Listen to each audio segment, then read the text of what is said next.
నమస్తే. చిత్తూరు జిల్లా బైరెడ్డిపల్లి మండలంలో ఓ వ్యక్తిని పాము కాటు సమస్య వేధిస్తోంది.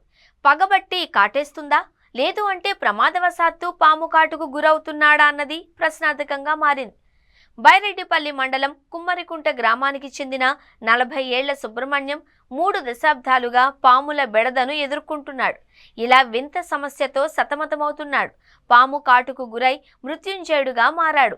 వినడానికి కాస్త వింతగా ఆశ్చర్యాన్ని కలిగించే విధంగా ఉన్న సుబ్రహ్మణ్యం ఇప్పటి వరకు 103 సార్లు పాము కాటుకు గురయ్యాడు. అవును, అన్నిసార్లు కూడా పాము కాటుకు గురై ఆసుపత్రి పాలై చికిత్స పొందినట్లు కుటుంబ సభ్యులు తెలిపారు. నిరుపేద కూలీ సుబ్రహ్మణ్యానికి భార్య, 2 పిల్లలు ఉన్నారు. కూలి పనులు చేస్తూ కుటుంబాన్ని పోషిస్తున్నాడు. అయితే ఆయన్ను వదలకుండా పాములు వెంటాడుతూ కాటేస్తూ ఉండడం సంచలనంగా మారింది. 18 ఏళ్ల వయసులో తొలిసారి పాము కాటుకు గురైన సుబ్రహ్మణ్యం అయితే ఏ సర్పదోషం ఉందో తెలీదు కానీ పాములు మాత్రం అతనిపై పగలతో రగిలిపోతూనే ఉన్నాయని స్థానికులు చెబుతున్నారు. సుబ్రహ్మణ్యం ఏ పొలంలో ఉన్నా, ఎక్కడ పనిచేస్తున్నా అక్కడికి వెతుక్కుంటూ వస్తున్న పాములు అతనికి ప్రత్యక్షమై కరుస్తూ ఉండడం వింతగా మారింది. ఇలా ఏకంగా 103 సార్లు పాము కాటుకు గురయ్యాడు. నాగుపాముతో పాటు వివిధ రకాల విషసర్పాల కాటుకు గురైన సుబ్రహ్మణ్యం చికిత్స అనంతరం కోలుకున్నట్లు తెలిపాడు. పాము కాటుకు గురి కావడం, ఆ వెంటనే ఆసుపత్రిలో అడ్మిట్ కావడం, కోలుకోవడం తరచూ ఇలా జరుగుతూనే ఉంది. ప్రస్తుతం పాము కాటుకు గురైన సుబ్రహ్మణ్యం పెద్ద పంజాణి మండలం శివాడి గ్రామ సమీపంలోని జేఎంజే మిషనరీ ఆసుపత్రిలో చికిత్స పొందుతున్నాడు. పాము కాటుకు అలా నాటు వైద్యం పొందుతున్న సుబ్రహ్మణ్యం ఎంతటి విషసర్పం కరిచినా మృత్యుంజయుడుగానే డిశ్చార్జ్ అవుతున్నాడు.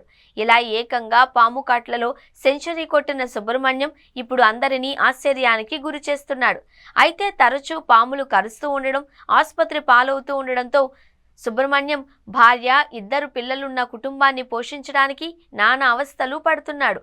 పాము కాటుకు గురైన ప్రతి సమయంలోని వైద్యం కోసం అయ్యే ఖర్చులు భరించలేక కుటుంబ పోషణ భారంగా మారి ఇబ్బందులు పడుతున్నట్లు సుబ్రహ్మణ్యం తెలిపాడు.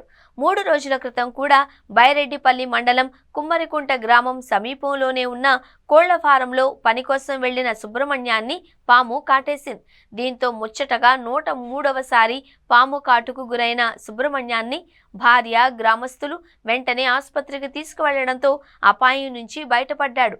సుబ్రహ్మణ్యానికి వైద్యం అందించే ఆసుపత్రి సిబ్బంది కూడా దయతో వైద్యం అందిస్తున్న పరిస్థితి నెలకొంది. ఇలా ఒంటి నిండా పాము కాట్లకు గురై తరచూ ఆసుపత్రిలో అడ్మిట్ అవుతున్న సుబ్రహ్మణ్యాన్ని ఆసుపత్రి యాజమాన్యం కాస్త దయతలిచి వైద్య ఖర్చులు కూడా తక్కువగానే తీసుకుంటోంది. అయితే సుబ్రహ్మణ్యాన్నే పాములు ఎందుకు కాటేస్తున్నాయో తెలియక కుటుంబ సభ్యులు తలలు పట్టుకుంటున్నారు. సుబ్రహ్మణ్యాన్ని పాములు ఎందుకు టార్గెట్ చేస్తున్నాయి, ఎందుకు అన్నిసార్లు కాటేశాయి అనేది అంతు చిక్కని మిస్టరీగా మారిపోయింది.